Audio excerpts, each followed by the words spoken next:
Louisiana, 1998. Gretchen and her stepbrother Clark were dropped off at their grandparents' sprawling swamp house for the summer.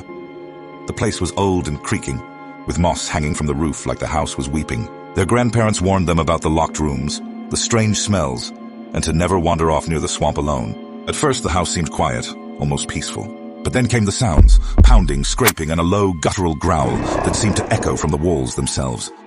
That night Gretchen couldn't sleep. Clark had already drifted off, but she lay in bed, listening. The noises grew louder, closer, and then a door upstairs creaked open. Wait, before I tell you what happened next, comment below, if you were trapped with something inhuman, would you hide or fight? The next day, their grandparents rushed out for an emergency errand, leaving the kids alone. And that's when the locked door started moving on its own. The handle rattled as if something on the other side was trying to escape. Gretchen's stomach churned as a wet, sloshing sound echoed through the hallway. When they finally opened the door, they found it.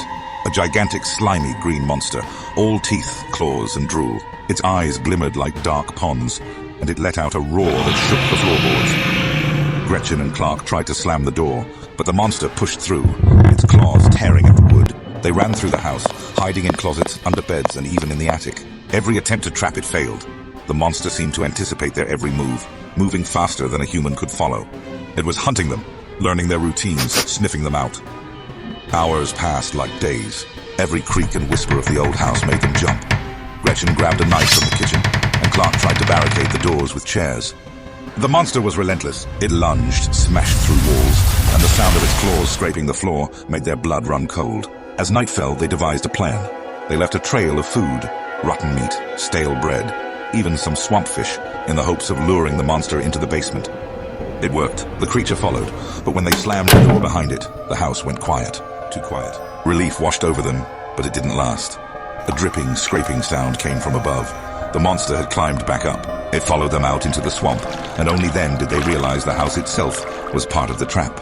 Roots and moss seemed to twist unnaturally, almost alive, as if the house was feeding the monster.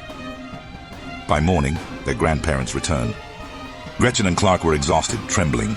They told the story hoping it was over, but the final shot, the monster's glowing eyes staring at them from across the swamp, watching, waiting.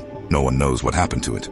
Some say it still prowls the swamp house, waiting for the next unwary visitor. Subscribe to the Whisper Files if you were brave enough to see the stories that were never meant to be told.